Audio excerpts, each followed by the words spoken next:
My MIL came over while I was out and reorganized my office. She deleted my work files, threw out my planner, and left a note that said, "A good wife doesn't need deadlines." My husband said she thought she was helping. I had a presentation the next day. I bombed it, lost the promotion. When I told her what happened, she smiled and said, "Now you can focus on what matters." I rebuilt my portfolio and sent the new offer letter straight to her inbox. I live in Columbus, Ohio, and I've spent the last 6 years grinding at my job in project management for a mid-sized tech company. I wasn't just coasting either. I worked late, I worked weekends, I skipped vacations to hit deadlines. My boss had been hinting for months that the next big promotion was mine if I nailed the presentation I had coming up. It wasn't just about the money. It was about finally having real authority, leading big projects, making decisions instead of waiting for someone else to approve everything I did. I'm married to Mark. We've been together for 6 years. Things were good in the beginning. They were simple. Back then, Cheryl, my mother-in-law, mostly kept her opinions to herself. But once we got married, it was like she decided it was her mission to fix me. Cheryl grew up old school. She thinks women should stay home, cook, clean, pop out babies, and never have their own lives. She said it straight to my face before, "Working women are just trying to compete with men. It's unnatural." I used to laugh it off. Mark told me she didn't mean anything by it, that she was from a different time. I tried to believe that. God, I was so stupid. 2 weeks ago, the Friday before my big presentation, I had to run into the office to finalize a few things. Mark was at work too, doing overtime at the auto shop. I was only supposed to be gone a few hours. When I got back, the house looked normal. Nothing was broken. No signs of a break-in. But when I went to grab my laptop from my home office, I froze. My door was open. Wide open. I never leave it like that. I walked in, and it felt like the air got sucked out of my lungs. My laptop was wiped clean. Files gone. Desktop empty. My color-coded binders were missing. My paper planner, where I kept every appointment, deadline, and task for months, wasn't on the desk. It wasn't anywhere. My backup flash drive that I always kept tucked in the drawer? Gone. The whiteboard where I had outlined my entire presentation? Wiped clean. The walls looked too bare. The shelves were empty except for a stupid vase Cheryl had given us last Christmas. And on my desk, front and center, was a single note: "A good wife doesn't need deadlines." At first, I thought maybe I was hallucinating. Maybe it was a bad dream. I touched the desk. It was real. My hands started to shake. I kept telling myself there had to be some explanation that made sense. I called Mark. He answered on the third ring, sounding casual. I was already yelling, "What the hell happened to my office? Who's been here?" Mark went quiet. Then he said, "Oh, Mom stopped by. She said she straightened up a little." Straightened up. I swear, I almost threw my phone through the window. I told him my files were gone. My planner was missing. Everything I needed for my presentation was destroyed. And he said, she thought she was helping. I screamed at him so loud I made myself hoarse. I demanded he come home immediately. He dragged his feet, but eventually he showed up, looking sheepish like a kid who got caught sneaking cookies. I tore through the house looking for anything that Cheryl might have just moved.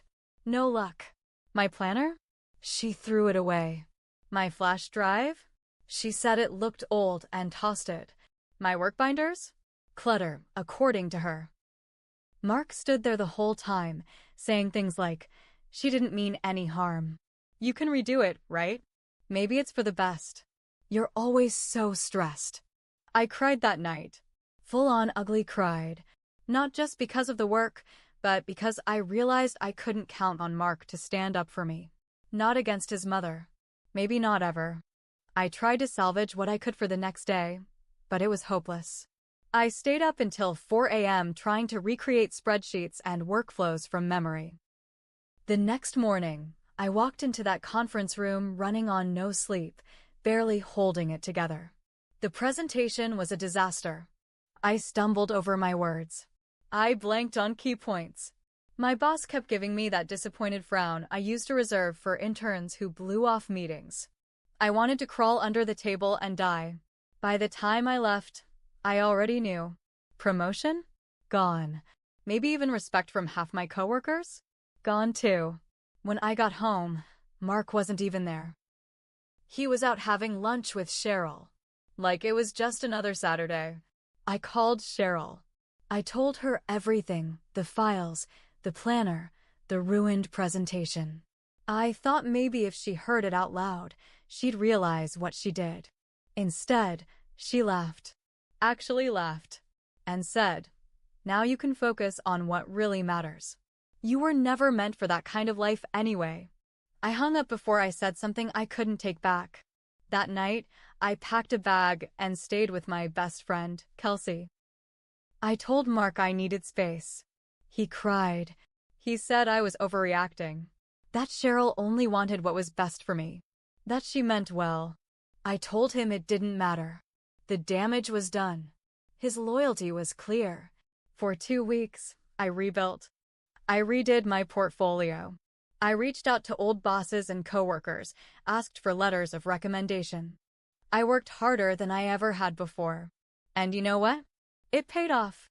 Last Friday, I got an offer from a bigger company. Double the pay. Full remote. Signing bonus. Way better benefits. I accepted without hesitation. Before I told Mark or anyone else, I sent the offer letter to Cheryl. No note. No smiley face. No explanation. Just the letter. 2 minutes later, my phone started blowing up. First Cheryl. Then Mark. Then Cheryl again. I didn't answer a single call. When Mark finally came home, he demanded to know why I humiliated his mother. I told him, "This isn't about her. It's about me. She thought she could break me. She thought she could control me. She failed. And I wanted her to know it." We slept in separate rooms that night. He hasn't apologized. He keeps saying I'm making a big deal out of nothing. I don't know what's going to happen next. Counseling? Divorce? I'm open to whatever makes me feel free again. Because one thing's for sure, I'm never letting anyone erase me again. The day after I sent Cheryl the offer letter, things got even uglier. I woke up to banging on the front door. It was 7:30 in the morning. I looked out the window, and there she was. Cheryl. Standing on my porch like she owned the place, holding a Tupperware of something. I didn't open the door. I stood there in my pajamas, arms crossed, just staring at her through the peephole. She knocked again. Harder. I heard her shout through the door, "You're ruining your marriage over a job."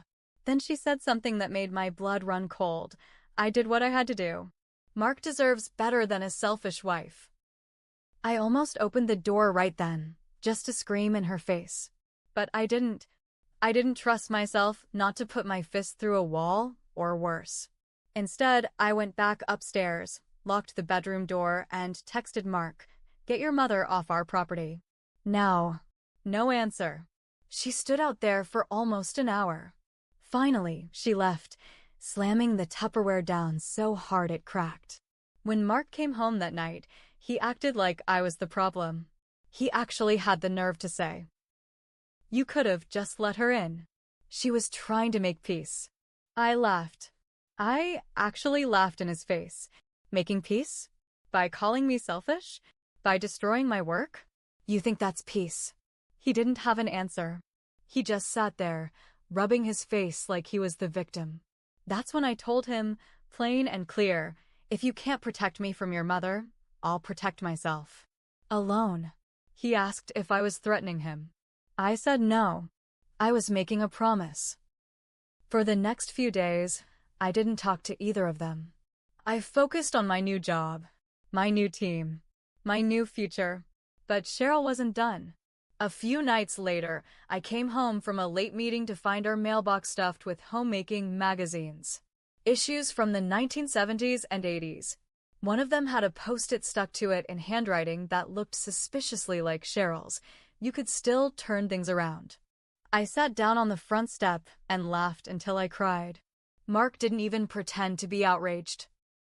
He just said, "Maybe she has a point. Maybe you'd be happier if you stopped chasing all this career stuff." That's when it clicked. He didn't just fail to defend me. He agreed with her. He had always agreed with her. He just didn't have the guts to say it until now. That night, I moved my stuff into the guest room. I started looking for apartments the next morning. Quietly, carefully. Mark kept asking me to talk it out, but I could see it in his face. He didn't want a partner. He wanted a housewife. He didn't want me. He wanted an idea of me that never really existed. One morning while he was at work, I found a copy of a lease at a small apartment complex not far from downtown. I signed it on the spot.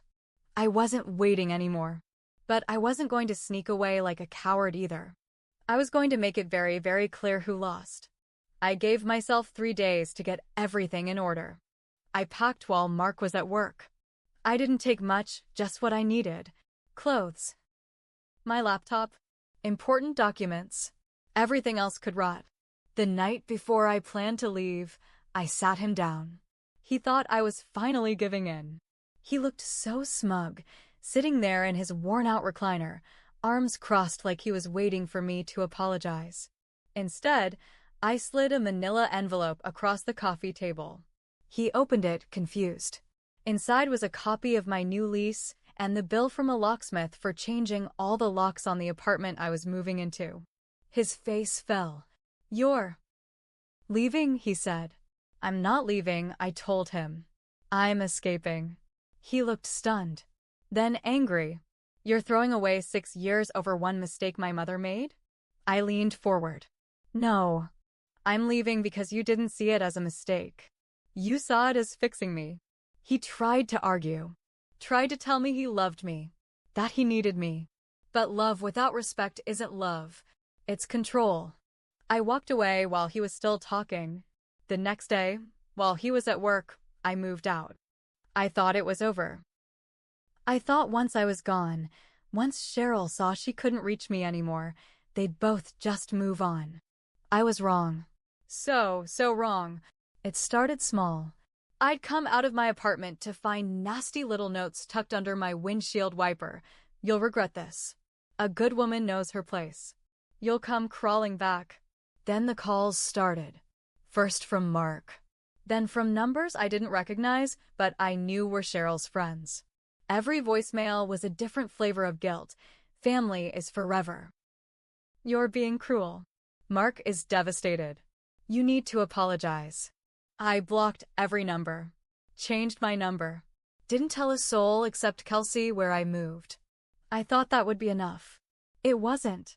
One night, 2 weeks after I left, I came home to find my front door unlocked. Nothing was missing. Nothing was broken. But sitting in the middle of my kitchen table was a plate of homemade cookies, wrapped neatly in plastic wrap, with a note that said, "Come home." No signature. No explanation. Just that. I called the police. Filed a report. They couldn't prove anything. No fingerprints. No security footage. Just my word against whoever left them. I bought a security system the next day. Had cameras installed. Changed the locks again. I told Mark, flat out, "If you or your mother come near me again, I'll get a restraining order." He cried. He begged. He swore it wasn't him. Maybe it wasn't. Maybe Cheryl thought cookies would be the thing that broke me. Maybe she thought sugar and guilt could do what sabotage and cruelty hadn't. It didn't. It just made me colder, harder, more certain than ever that I had made the right choice. But the thing about people like Cheryl, they don't give up when they lose control. They just change tactics. And Cheryl was about to take things to a whole new level. I thought I was ready for anything. I wasn't. About a month after the cookie stunt, I got a letter in the mail. No return address. Handwritten. sloppy, almost frantic. It wasn't a threat. It was worse. It was a fake apology. Pages of Cheryl justifying herself, saying she only wanted to help, that she was trying to guide me back to the right path, that it wasn't too late if I just admitted my mistakes. She ended the letter with, "Mark still loves you. He's willing to forgive you if you come back now." I stared at the paper for a long time. Forgive me? After everything they did, that's when it clicked. Cheryl would never stop. Not until she believed she had saved me. She thought she was some kind of holy crusader, and I was her mission. She needed to lose in a way she couldn't ignore. Publicly. Permanently. So I made a plan. First, I gathered everything. The pictures of the notes. The voicemail recordings. The police report from the cookie incident. Screenshots of all the calls and texts. Even a copy of the apology letter. I put it all together into one neat, organized file. Then I waited for the right moment. It came faster than I expected. One day, I heard through the grapevine that Cheryl was about to be honored at her church. They were giving her a Community Role Model award at a big luncheon. Her pastor, her friends, even local reporters were going to be there. Perfect. I mailed an anonymous envelope to the head pastor. Inside was the full file. No letter. No signature. Just the evidence. I also emailed it to every major person on the church's community board. Then I sat back and waited. The fallout was immediate. Apparently, Cheryl got pulled into a private meeting the morning of the luncheon. She was confronted with all the evidence. From what I heard, she broke down crying, swearing it was all a misunderstanding. It didn't matter. They pulled her award. She wasn't even allowed to stay for the lunch. Her reputation in that tight little community? Smashed. The woman who loved standing on a pedestal now couldn't even show her face at the grocery store without people whispering. Mark tried to call me after it happened. He left a voicemail, voice shaking with rage. "I hope you're happy. You destroyed her." I listened to it twice. Then I deleted it. No response. No reaction. Dead silence. I didn't need to say a damn thing. 3 months later, my divorce was finalized. I didn't take much from Mark. Just what was fair. Honestly, I didn't care about the money. I cared about the clean break. No more Cheryl. No more Mark. No more trying to force myself into a life where I was never going to be good enough. Now, I'm thriving at my new job. My boss actually respects me. My coworkers treat me like an equal, not a burden. I moved to a better apartment across town. A place where no one knows my name unless I want them to. Sometimes I still see Cheryl's car parked outside my old neighborhood. Probably hoping I'll drive by. Hoping for one last chance to fix me. She'll die waiting. I'm not her project. I'm not her property. I'm not broken. I never was. She just couldn't stand the fact that she couldn't control me. And now she never will again.